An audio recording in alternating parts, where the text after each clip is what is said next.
Since the beginning of film, people have been trying to get it into their homes the best way possible. The first solution was the television, but people wanted more control. They wanted to watch what they wanted and when they wanted it. In the 1970s, the option came in the form of VHS. While a fine solution, they used analog tape, which deteriorated gradually, and the picture was often grainy and some might say off-putting. But then, the new millennium came. And with it, a new medium that could play movies in perfect digital quality. No deterioration, no rewinding. The future had arrived, and it was shiny as Wait, this is a dying medium now? DVDs, anybody remember these? Of course you do, they still exist in every single place ever and are brought up in throwback nostalgia all the time. You're not unique, Mark. Of course, while the format is still around, it's quite obviously a dying one. Today I associate DVDs with display kiosks or the bargain bin of a Walmart or Five Below. The kind of stuff you look at for a few seconds and go, The experience of a world where this is the best way you can watch Joshua in the Promised Land is kinda gone now. So I guess that's one thing about the past that the kids of today can't experience alongside the bubonic plague. Unlike those kids, however, I actually grew up with a fair few DVDs. And given my channel icon in the title of this video, you know damn well what DVDs I had. All aboard for excitement with everyone's #1 train, Thomas the Tank Engine. Thomas DVDs have a special charm to me, whether that be the weird Anchor Bay or the key-opening Lionsgate releases. Today, we're going to be looking at several DVDs from my childhood and seeing the unique features outside of the content itself that can only be found within this medium. Starting with most Thomas movies after Tragic Railroad, at least here in the US, were released straight to DVD with the occasional small theater release, like with The Great Discovery. Speaking of that movie, I had it on DVD after purchasing it from Toys R Us, as I mentioned in my Thomas retail video. Shameless plug. The DVD had this sick 3D slipcover, like this copy of ET Anniversary Edition we just never opened. Or Chitty Chitty Bang Bang. I like these things, even if they're kinda unnecessary to have, it must be great for blind people, pretty nice to display on your shelf as well. If you aren't planning to play it frequently, because if you are, that thing's going to become a hassle and likely get messed up or lost. So what about something more practical? Well, take an example from the Hero of the Rails DVD. The one I owned when I was younger had a blue case for the DVD. This is something that companies would do to make it stand out from the standard black cases. It's pretty cool if the DVD case isn't damaged to the extent it looks like it was hit by a semi. Guess what happened to mine? Luckily, I would get another one that was in the boring standard black case. Before I damaged that too. And once you had a damaged case, that led to the scratched disc.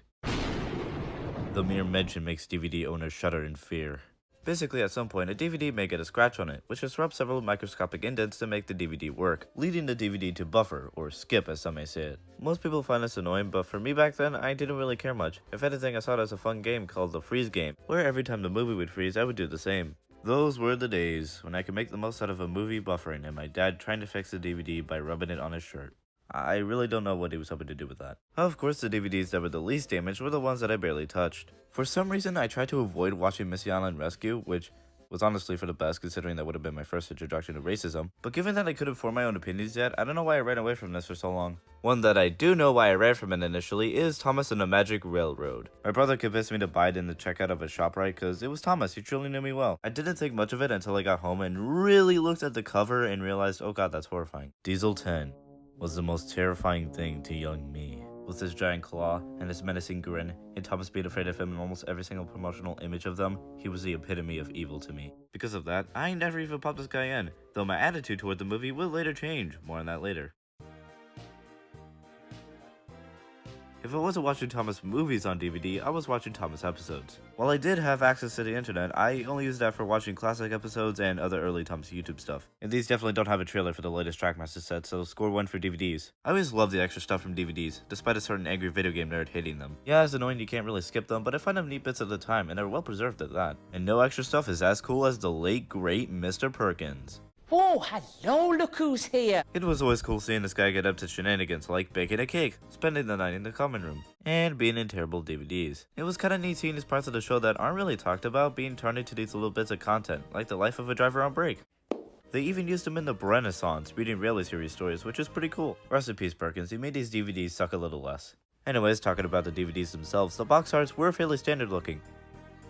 Except for some of the Anchor Bay releases. These are some of the strangest, clearly photoshopped covers I have ever seen on a Thomas DVD. Like here we have the Thomas Gets Tricked DVD, the one I watched back then. Okay, so this is a screenshot from Thomas and the Jet Engine, the background Scaling Castle for some reason, and the overall look feels very unpolished, like this is a prototype that was for some reason released to the public. Obviously this is pretty weird, but I kinda dig it. purely for just how odd it is. However, this DVD wasn't mine, it was owned by a relative we visited. Which leads it to...